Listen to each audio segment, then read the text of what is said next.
can begin now.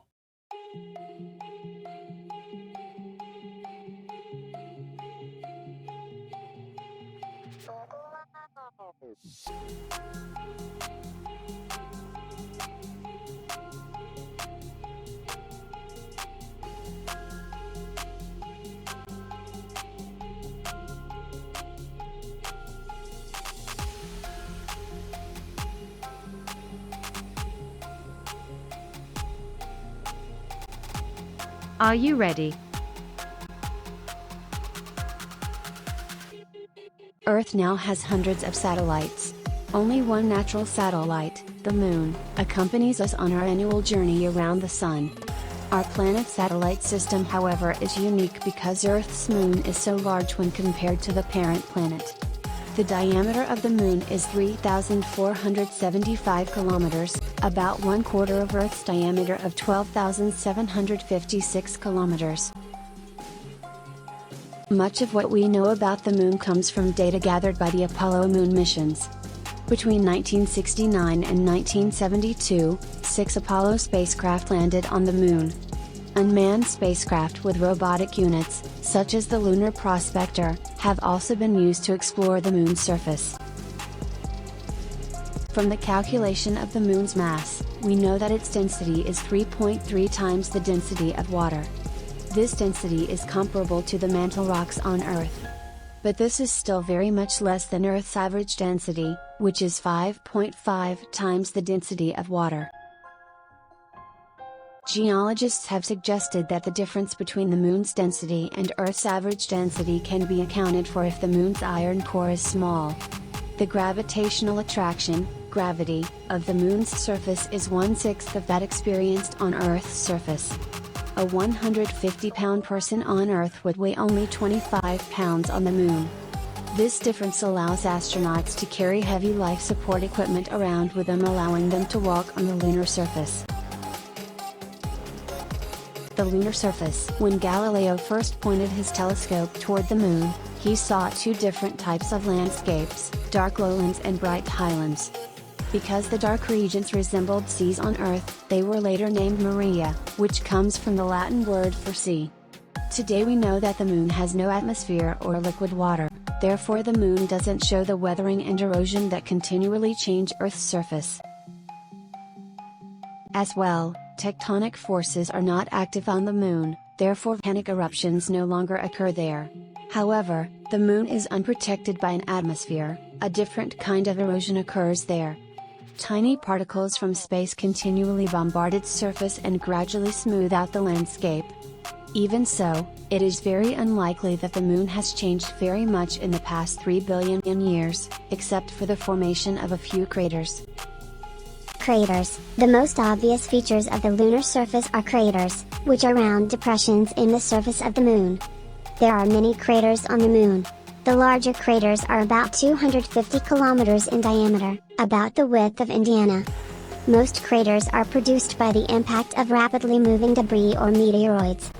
Earth has only a few dozen easily recognizable impact craters. Craters. Friction from Earth's atmosphere usually burns up small debris before it reaches the Earth. This burning debris can be seen as shooting stars on summer nights when meteor showers occur.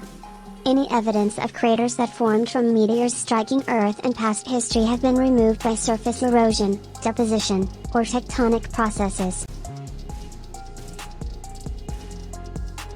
The formation of an impact crater can be seen at right. Upon impact, the colliding object compresses the material it strikes. This process is similar to the splash of water when a rock is thrown into a pool. The rock quickly compresses and then rebounds back, throwing debris into the air. In large craters, a central peak forms after the impact. Most of the ejected material lands near the crater, forming a ring around it. The heat generated by the impact is enough to melt rock. Astronauts have brought back samples of glass and rock formed when fragments and dust were welded together by the heat generated by the impact.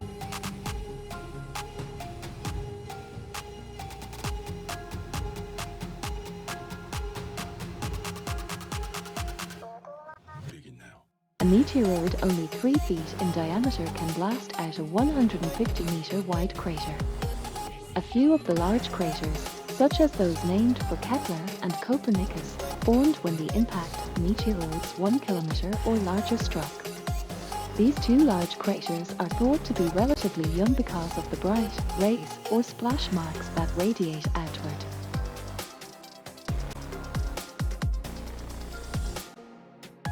Most of the lunar surface is made up of densely pitted, light-colored areas known as highlands. In fact, highlands cover most of the far side of the Moon. The same side of the Moon always faces the Earth. Within these highland regions are mountain ranges. The highest lunar peaks reach elevations of almost 8 kilometers. This is only a kilometer lower than Mount Everest.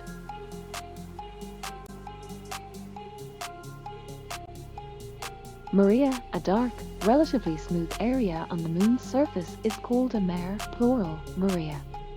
Maria, ancient beds of basaltic lava, originated when asteroids punctured the lunar surface, letting magma bleed out in enormous lava flows to cool on the surface. These lava flows were often over 30 meters thick. The total thickness of the material that fills the Maria could reach thousands of meters.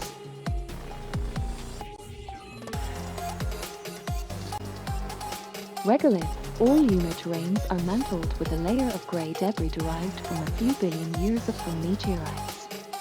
This oil-like layer, called lunar regolith, is composed of igneous rocks, glass beads, and fine lunar dust. In the Maria that have been explored by Apollo astronauts, the lunar regolith is just over 3 meters thick.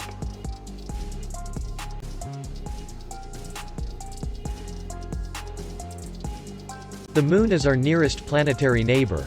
Although astronauts have walked on its surface, much is still unknown about its origin. The most widely accepted model for the origin of the Moon is that when the Solar System was formed, a body the size of Mars impacted the Earth. The impact would have liquefied Earth's surface and ejected huge pore crust and mantle rock from the infant Earth into orbit around the planet.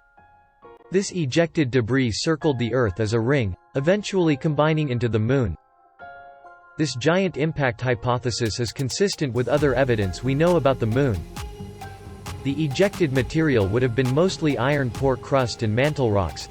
This would account for the lack of any sizable iron core on the Moon, unlike the Earth's inner core. The ejected materials would also have stayed in orbit long enough to lose all water, which would account for the dryness. Geologists have worked out the basic details of the Moon's later history. One of their methods is to observe variations in crater density, the number of craters per kilometer. The greater the crater density, the older the surface area must be. From this type of evidence, scientists concluded that the Moon evolved in 3 phases: the original crust, highlands, Maria basins, and rayed craters. During the early history, the Moon was continuously struck as it swept up debris. This continuous attack, combined with radioactive decay, generated enough heat to melt the Moon's outer shell and possibly the interior as well. Remnants of this original crust occupy the densely cratered highlands. These highlands have been estimated to be 4.5 billion years old, about the same age as the Earth itself. One important event in the Moon's evolution was the development of the Maria basins, mares. Radioactive dating of the Maria basalts puts their age between 3.2 billion years and 3.8 billion years, about a billion years younger than the initial crust. In places, the lava flows overlap the highlands, which also explains the younger age of the Maria deposits.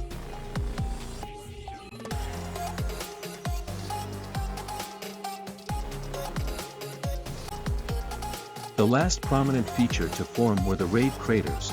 Material ejected from these young depressions is clearly seen covering the surface of the Maria and many older rayless craters.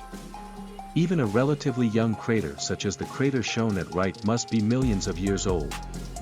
If it had formed on Earth, erosional forces would have erased it long ago. If one could have taken a photograph of the Moon hundreds of millions of years ago, one would find the Moon very similar today. Without the erosional forces of atmosphere and water, little change takes place to disturb the Moon's surface except for the occasional strike of a meteorite.